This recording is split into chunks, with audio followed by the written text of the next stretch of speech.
Hi, and welcome to the Real Women, Real Purpose talk show. Usually we're live in the On Purpose Woman magazine and global community Facebook page, but right now we're doing a recording because it didn't work.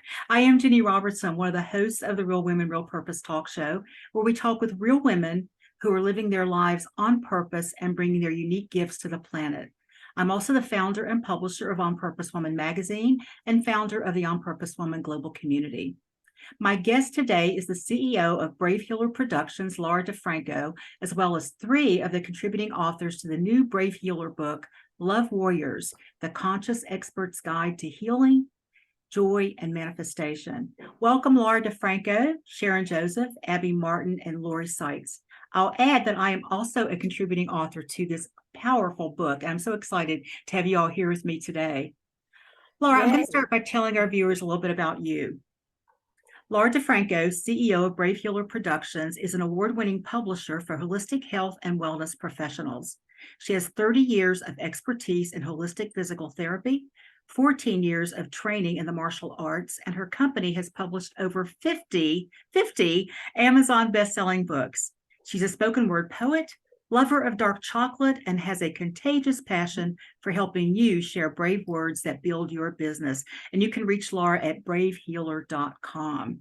Laura, thanks for being here. And thanks for all the work that you do and the amazing way that you touch people's lives. Oh, thanks, Ginny. And thanks to all of you amazing authors for joining me on the panel today to talk about this awesomeness. Thanks for having me once again, Ginny, to your show. You're welcome, Laura. And I want to start by talking about this whole idea of a collaborative book. You publish collaborative books. What is that, and how is it different from like an anthology? A lot of people use the term anthology, and I moved away from it because this is so much more than a book. Yeah. It's so much more than a collection of stories, which is kind of what I think of when I hear anthology. And I purposefully started to tell people, oh, this is more of a collaborative effort. And for us, it was about teaching the world how to take care of themselves, literally how to feel better. The story was COVID-born story where, the world lost its healers. And I reached out to my network and I said, who wants to write a chapter? Like, we need to teach people how to treat themselves at home right now, how to do it themselves. And isn't that the mark of an authentic healer anyway? That we empower people to do their magic on their own and find their own inner wisdom and inner healer. So the collaborative stuff has been magical, and it's big energy, and it is definitely changing the world. All y'all's chapters were brilliant and amazing. And I think all of my authors are a form of love warrior. Well, I've been in a few anthologies, I think 3 total, starting back in the mid-90s. And the big difference for me is that you have a formula for these books that really work. Every chapter has the same flow. You've got a story, you've got like a conclusion to the story, and you've got tools that anyone can use to make their life work better. So that's the thing I really most appreciate about these books, are that you can pick up any Brave Healer book and kind of go, I know what to expect here. I just don't know what magic's going to be in the pages. But I do know that it's going to be valuable and something that I can use right away. So thank you for that vision. And thank you and I remember when you put that out there, I think by the time I saw it, you'd already filled the book. It was like overnight, wasn't it, pretty much, that you'd filled this first book? The first one was, divine orders from the universe. It happened very quickly, and it was pretty amazing. And thanks for saying that about the structure. That was something I didn't really know what was happening when I did it the first time, but we had so much positive feedback about the way that these are put together that I just, that's my story, and I'm sticking to it now because it's working. It does work. Well, why would someone choose to write a chapter in a collaborative book? We're going to talk today a little bit about why we all did, but why would why would the average person decide to do that? Not that any of your people are average, but you know what I mean. In the beginning, when I decided to be in particular collaborations, this was before I started publishing them, I knew that I wanted to get my message out into the world in a bigger way. I maybe wasn't ready to write my entire whole book myself. And that's, I think, a big reason people decide to write a chapter first, get their feet wet. It's not as big of a commitment for an entrepreneur who's busy every day to write a chapter versus, 60, 70,000 word book. That's one big reason. I think the other big reason is that when you do it together as a team and you can share each other's magical words, you build a launch team together. So again, the energy is much bigger in a collaboration. I love having a chapter in a collaboration, but I also love to get to know the other authors and build my business in a network of people who really all come together around a theme. And that's another big reason you might want to write a chapter in one of our projects, because we make sure that the networking support, business support is behind you. We don't just say, hey, your book's done, see ya. We're like, how can we support this now? The launch is just the beginning of what we do. So there's a lot of reasons. I could probably talk all day about that one, but thanks for asking that question. Well, let me also say that I think the value that you bring to the project just before we ever publish is more valuable than anything we could be paying, because I just think that it's an amazing gift that you bring. I've told you that my writing completely shifted after I did this chapter, and I don't write that much. I have a magazine and I don't usually have anything in it. So what does that say, right? I haven't really been writing that much, but that's changing for me. So thank you for that. That makes me happy, Ginny, because that's one of the biggest goals I have, is that you walk away from this and you're like proud of the writing you did and you want to share it, and then you want to practice some more. Right. Right. I love that piece. Yeah. Also, typically in a typical book, you would have a lead author, somebody who steps up and says, I'll be the lead author in this. I will find the women or men, whoever, to come in and write the chapters along with your guidance and support. In this particular book, Love Warriors, you're the lead author. What was it that inspired you for wanting to do this particular book? When I started the publishing piece, and especially the collaborations, we started with a book called The Ultimate Guide to Self-Healing that I talked about just a minute ago. And we ended up with 5 volumes of that book, which is pretty freaking amazing. But it was either going to be, it needed 7, because I was like, 7 chakras, I need 7 volumes of this, but that kind of like petered away, and life happens, and it has happened to me in the last 3 years. And the idea of my Love Warriors was up in me. I have been challenged to step up in ways I never would have imagined in the last few years. And I knew I wanted a couple of my own private projects again. Mm-hmm. I had started to publish for other lead authors, and I did that for the last couple of years since the healing books. And I thought, you know what? I want to do this again. What would I want to gather people around about? And Love Warriors was number 1, and Mindset Mastery was number 2. Mm-hmm. And so both of those private projects for me got born kind of in the same day. And I asked, who are my Love Warriors and who are my Mindset Masters? Truth is, y'all could have written for either book, because everything is about awareness and mindset too, right? And all of those mindset people are definitely Love Warriors as well. In fact, Sharon has written for both books. So there you go. Nice. So yeah, that's part of it. I laughed too, because when we started into the project, I emailed you and said, I'm kind of thinking I should be writing for Mindset Mastery, not Love Warriors, because I don't see where blah, blah, blah. And you kind of turned it around on me and had it work. But how do you define Love Warrior? Well, I think that I will read a paragraph. Do you mind? No, I don't mind at all. I'd love it. Okay. Love warriors show up in the world knowing their vulnerability is their strength.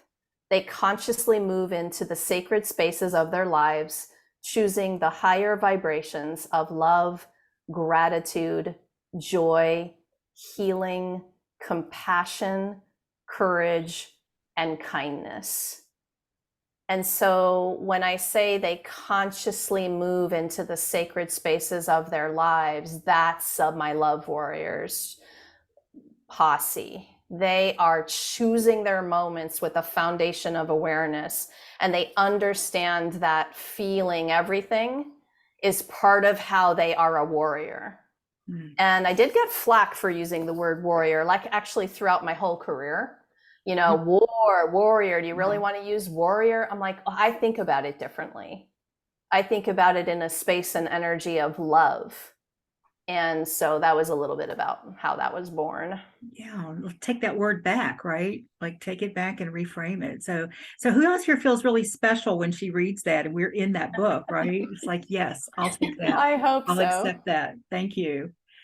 So Lori, I'm going to move on to you now. Tell us a little bit about the work that you do and what was it about this book and Laura's invitation that had you say yes? Thank you, Ginny. I am on a mission to teach the world to be calm and grounded no matter what's going on around them. So my work revolves around that and working with entrepreneurs and business leaders to help them find calm in the chaos, to be focused, to be able to be more productive, make more money, have better relationships, just feel better in life overall. And so, you know, Laura and I had talked about my contributing to a collaborative book previously, and I said no, because I was kind of the mindset that I didn't want to be part of a collaborative book. I wanted to do my own book. And this time when she came to me, I don't know, something was just different. It felt different for me. And I said yes. And when I said yes, I actually had a completely different story in mind that I was going to contribute to this. This story that I did contribute had not even played out in my life yet. Wow. So yeah. Wow. So we know why you signed on, so you could have that story play out in your life at some point, right? I guess so. Wow. Thanks for that. Thanks for that. Abbie, how about you? Tell us a bit about your work and why you said yes to this collaboration.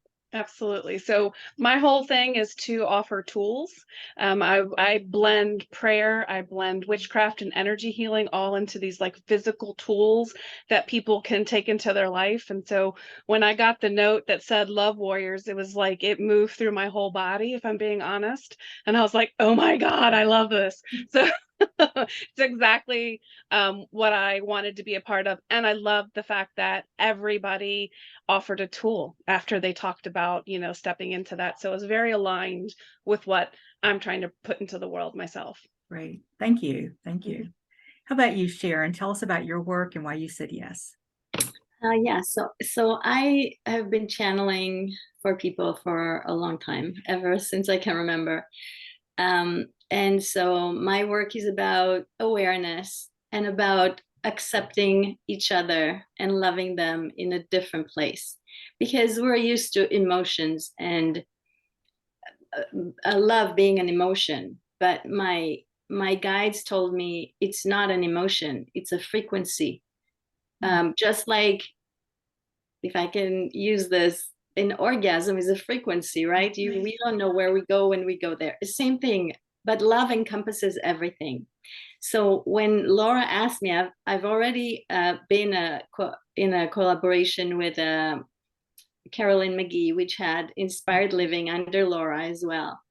And, you know, first I did think about doing my own book, but I feel like it's a time in our lives, in this earthly time, where we're better off being in groups. And yes, each of us has their own kind of purpose, but actually it's like a little diamond that each of us has their own input, you know, and together we're this big diamond that we can shine our light and help people.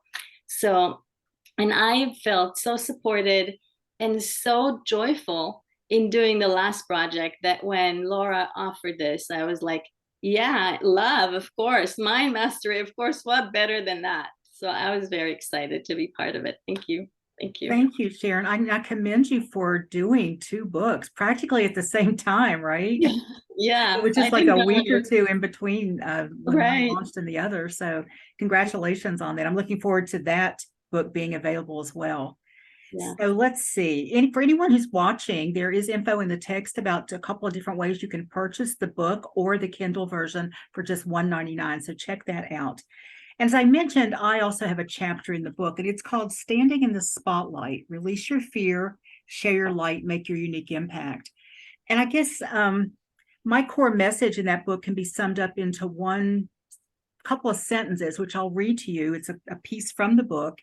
And it says, to shift from good girl to potential badass, I had to interrupt the pattern of good girl thinking and begin to believe it was safe to be bold in the world. I understood that the price I paid for playing small was greater than my fear of playing big. And in the book, I share ways to interrupt that pattern of good girl thinking. So now I'd like for each of you to share a little bit about your chapter, give us the title and a minute or two about, the core message and maybe a glimpse into a tool that you use. Laura, I'm going to start with you. So as a lead author, we write chapter 1 and we also close out the book. And so I kind of wanted to open up the book with like how to share your brave words and change the world, right? My love warriors all are here for that exact reason. So I'm taking you through a few step process in my chapter of literally how to start doing that.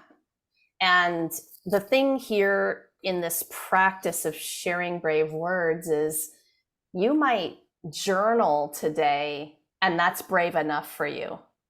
Just moving it outside of your head onto paper, it could be the one step, right? And so first step in the process is about that. So you guys can read the chapter and go through the steps and come all the way to the end where I'm asking you to stand on a stage with a microphone in your hand. And you kind of get the idea that there are stages to this kind of brave, right? But what inspired the story piece that I share in the chapter is my daughter. And we've been going through something pretty intense over the last few years. And I knew I wanted to write a little bit about how I had to step into some fear that I hadn't ever been challenged by before and try to explain to the reader what that was and why it was challenging me and what I had to do to kind of move through. But also just looking at this beautiful girl and understanding that my stuff isn't her stuff. She's actually more fearless than me. And she is doing her journey. And just to like trust that was part of it for me. So that's just a little taste of my chapter. Oh, it's a beautiful chapter too. Thank you. And I think you probably had something to do with your daughter being braver than you, but that's for another show, right? Maybe, yes. Lori, how about you? Tell us a bit about your chapter. Yeah, my chapter is called Fine is a 4-letter word. Supercharge your life with gratitude. Gratitude is a concept that I use in my business. And when I'm teaching people how to be calm and grounded, it's one of the concepts that we talk a lot about.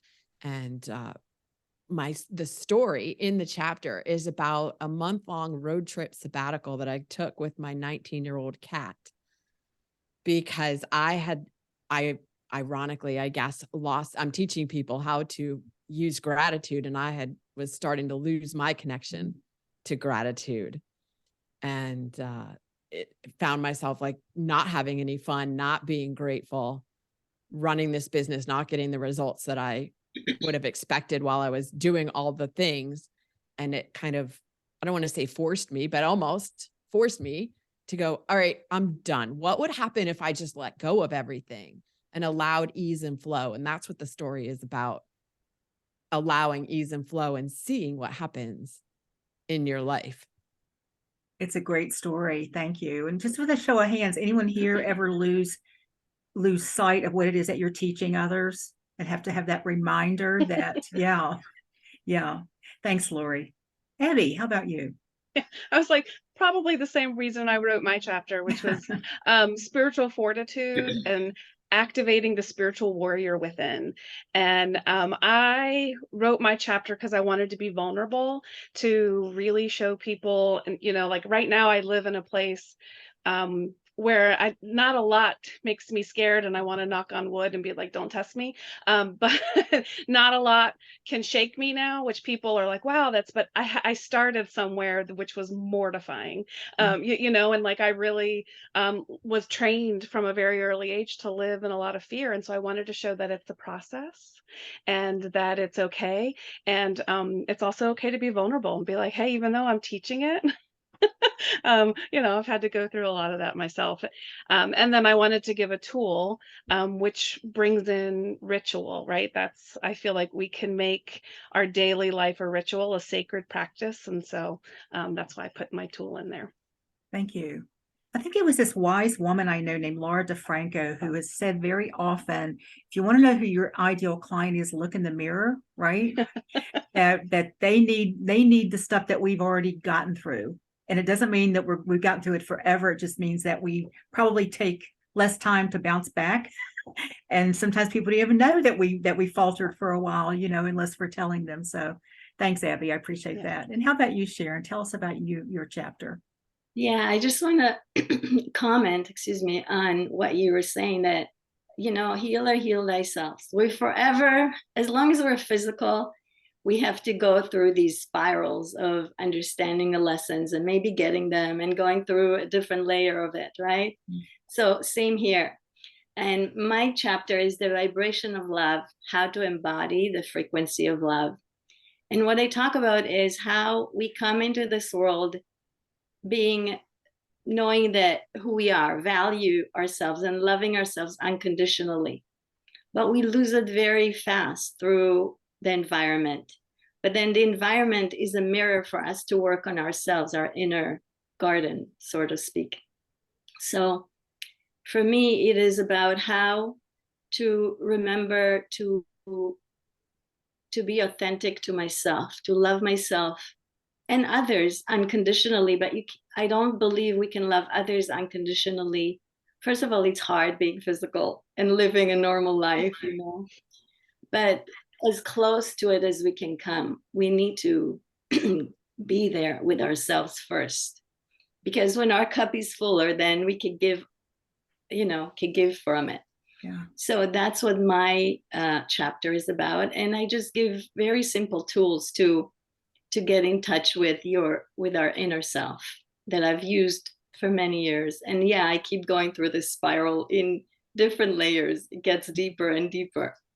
But I'm thankful that I'm aware of it, and I do the practice and I do come out of it. Thank you. Thank you, Ginny. And I know for me, sometimes loving unconditionally is a minute by minute process, right? I can be in the flow and then one little thing will trigger me. And all of a sudden, all the conditions are on the table. I'm probably the only one in this room who does that.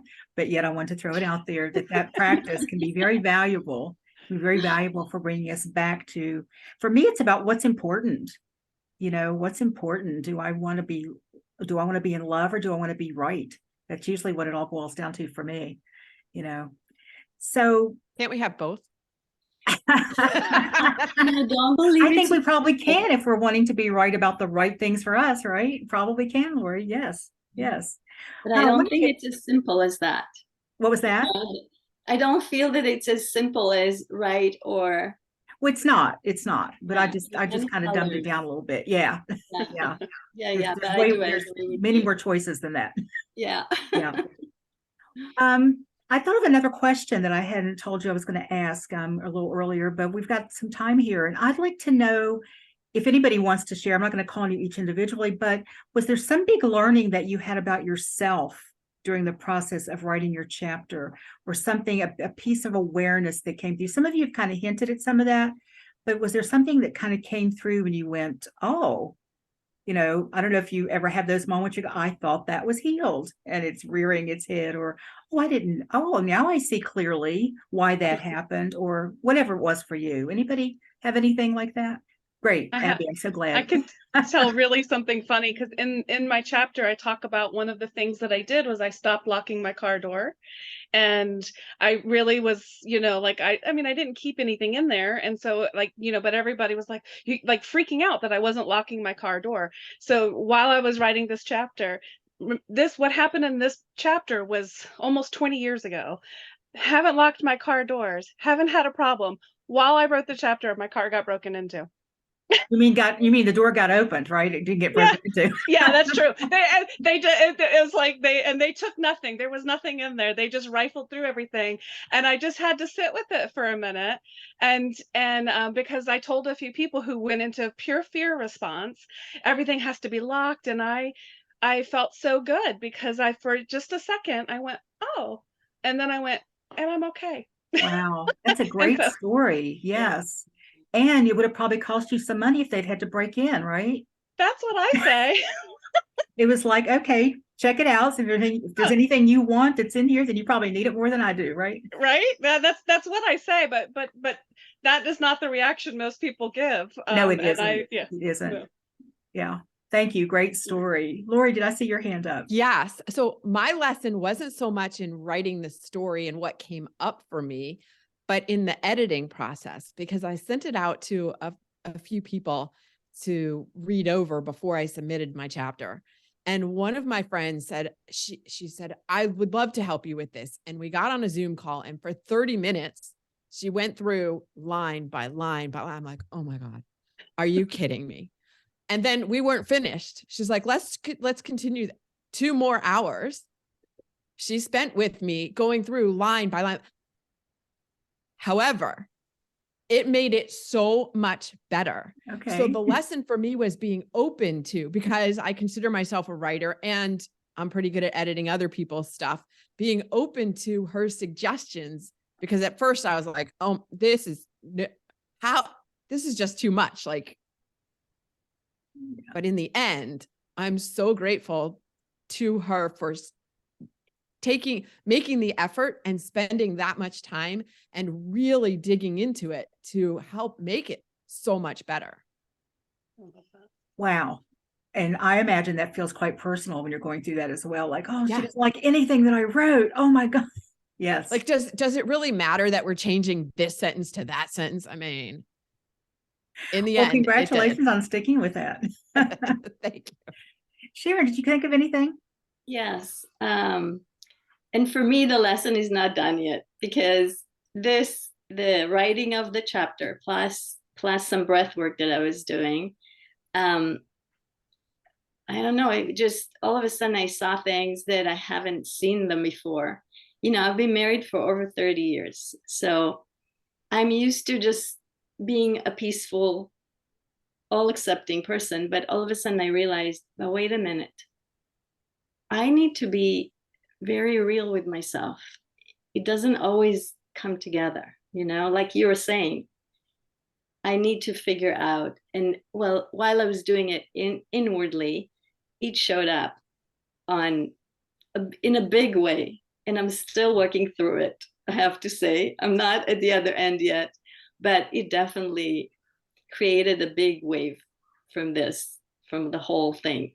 Wow. About how to be more self-loving and authentic and accepting of what I want, what I need, while accepting my partner in what he needs and wants or whatever. It's a very hard act to balance, let me tell you. I'm sure you all know, but I'm still at it.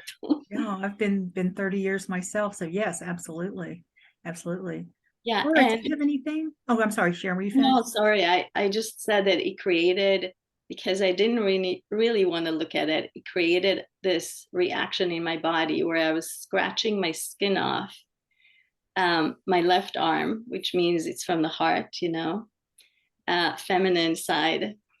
So yeah, I've been dealing with it since I wrote that chapter. Wow. Well, I guess we all go, yay, right?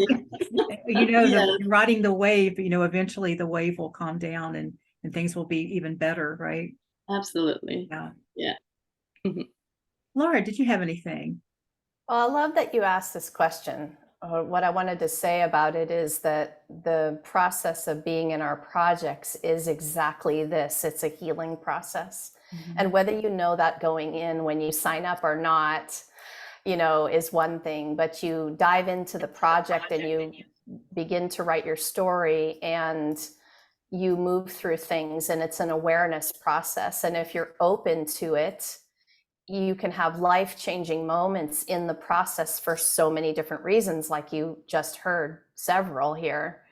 And it's one of my biggest missions to help the authors who come into our world understand that we get it and we're here to support it, because I've been not supported before in different kinds of projects like that. Mhm. And it makes you feel so alone when the support isn't there. And so when you write, and you write for something that is going to be public and globally accessible, this is something that you can probably feel in the middle of your chest in some kind of way.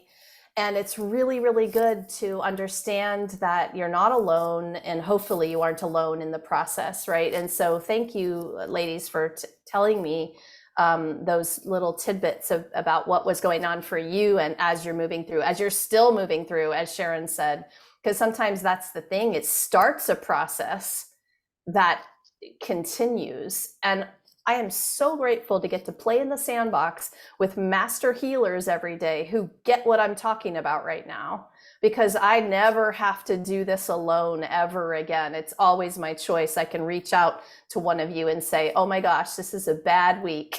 Like something is going on. Could we talk for a minute? And I have multiple hands raising for that, and they have each other too. So that's like one of my dreams come true, is that we do this publishing thing, this out loud with our words thing. We do it together, and it makes us so much stronger. So, yeah. Wow. Yes. Yes. So when this question just came to me, I was also thinking, well, I don't think I have anything to say about that, but I do, because I ended up learning something new in the middle of writing this story. This is a story that I'd told some of it at meetings or different things about this thing that happened when I was 6, when I was reciting a poem in church. And then I had this fear that I didn't even know was a fear. It was just of speaking, of being on stage or doing anything like that. It wasn't really a conscious fear. It was just that I don't do that. It's not my thing. And I thought it all stemmed from that. And in the process of writing this book, I started to realize that no, that was just an incident that got my attention. And I had forgotten this thing for like years, decades, until I was probably in my 40s that this had even happened. But as I'm writing this book, I realized that that wasn't the catalyst. It was my mother around the age of 7 starting to think that my behavior was no longer cute. The fact that I wanted to be the center of attention, I was showing off, I was performing. One or more people in the room, man, and I would do something to get attention. And it started to not be approved of. And I started to realize that I have to change who I am, because she's going to withhold love from me. And that's where that really got shut down. I'm sure the other thing was a piece of that, but it was way bigger than that. It was about, it's not safe to show up big. That's the message I think I was telling myself. And so that was really interesting for me, and also helped me to reframe everything in a bit of a different way. And as soon as this book was published, I've heard authors say that when they've written really personal things and they know, oh my God, today's the day, and they go into like this, I didn't really go into that, but I went into this place that there are going to be people who've been in my life for a really long time who are not going to believe that that happened with my mother, because they knew her and she's not that kind of person.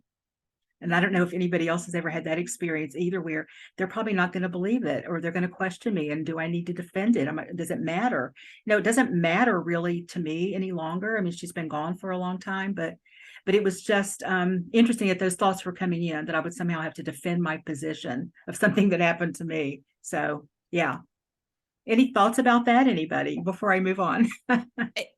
It doesn't really matter what other people's perception of that was, because your perception was what your perception was. An outside perspective is totally different. Like, maybe I know that on an intellectual level. Right, Absolutely. right. Yeah. It's just when the emotion kicks in, it's go, oh no, yeah. Right. Well, before I- we wrap up, ladies, I just wanted to make one comment yeah, on that. go It ahead. just this cracks me up every time, but I think I'm really close to coining PPTSD, post-publishing traumatic stress disorder, because people do move into this space of fear post-publishing. So we actually have created some support for that, believe it or not. Mhm. We have had to, because That of what people you're actually talking freak out about. the last minute. Yes, Yeah. the freakouts, and it's okay, right? That's so it's okay, and you do need some support through the feelings, because there really is one thing about as soon as, you know, the Amazon man brings this thing in paper, then you know that it's out there, right? And there's no Can't be going taken back. back. Yeah. Yeah. So anyway, That's probably an indication that that chapter really needed to be written even more, don't you think? When totally. it's creating Absolutely. that much. Yeah. Yeah. Well, I'd like to go around to each of you and just leave our viewers with a final sentence or two of wisdom, probably tied to your chapter, or just something that you know that you teach others that could be helpful to anyone. So I'm going to start with you, Abbie. I would say the goal is never to not be afraid. The goal is to find your coping strategy for how you can get through it. And I think when people can take that, like needing to take that off the table, then it can give you a minute to pause and breathe and figure out how you can best work through your fear. Oh, I love that. Thank you. Because you can't take fear off the table in reality, right? We try, and we, you know, and there's a lot of people, I see them, you know, and they preach that, and I'm like, it's not going away. And I think, to me, once I took that off the table, whew, Yeah. Have fun with your fear, as Laura DeFranco also says. I think I you wrote a love book called that, didn't you? Sharon, how about you? Final word of wisdom. For me, what works best is to be the observer of me and realize that this is it's kind of a game that I'm playing with myself to evolve. And it helps me get through it, because I know that, okay, I live forever, you know, and yes, emotionally it could be hurting or draining, but it's something that I choose. On some level, I choose to go through it. I'm not a victim of it. So, and then use the tools that go with whatever. I have a bunch of tools that help me get through it. So yeah, just if you could remove yourself and be the observer of yourself, it will help, I think. Yeah, I like that. Thank you. Thank you. Lori. One of the comments I get a lot since I took this sabbatical from people when I'm sharing my story is, well, I could never do that because I can't take off that amount of time, or I can't, whatever reason. And so I would invite people who are thinking about, and now I'm creating a program called How to Live the Sabbatical Life to help people work through that. One of the questions that I would invite people who are watching this to ask themselves, instead of immediately going to, I can't do that because, whether it's around taking a sabbatical or anything, is to ask instead, how can I? How can I? And just put that question out there and let your mind ruminate on that. How can I? That's great. Because as soon as we say, I could never, I can't, all the creative juices stop flowing. We don't look for any remedies. We don't look for any ideas. We're closed off. So that's great advice. Thank you. Thank you. And Laura, I'm going to let you have the final word here today. What do you want to say about anything? Well, everything has been done and said and written before, but not by you. So that fear of not good enough that you're having, it's boring to me. Because what if that thing that you're still a little afraid to share is exactly what someone needs to hear or read to change, or maybe even save their life? It is time to be brave, share your words, be vulnerable, and we're here to help you do that. Thank you. Love it. And thank you all, Abbie, Sharon, Lori, excuse me, and Laura. Thank you for sharing your wisdom with me, with our readers. With our viewers. I enjoyed being in this process with all of you, and I feel like I know you better now just being here today. And let's stay connected. Let's not let this be, the last thing that we that we show up for. And I want to thank anyone who's watching this, either on our recording, wherever it may show up, or on our YouTube channel, that if you love this interview and you will share it with your friends, it will be on our YouTube channel in the next 48 hours. So you can go over to On Purpose Woman Global Community on YouTube, subscribe and sign up for notifications. There are over 150 inspiring, informative, and fun shows for you to watch on our channel. And you can also watch videos of the speakers at our On Purpose Woman Global Community Zoom gatherings. Our next interview is Tuesday, February 7th, when I'll be talking with the other host of the Real Women, Real Purpose talk show, Catherine Yarborough, about how to be a magnet for your ideal clients. You can always find out what's coming up on the Real Women, Real Purpose talk show by going to my website, opwgc.com, and clicking on Purpose Woman magazine. Look for the spread in the table of contents. And while you're on that website, be sure and check out the On Purpose Woman Global Community. Thank you again for watching the Real Women, Real Purpose talk show. Okay, I've forgotten how to stop the recording. Here we go.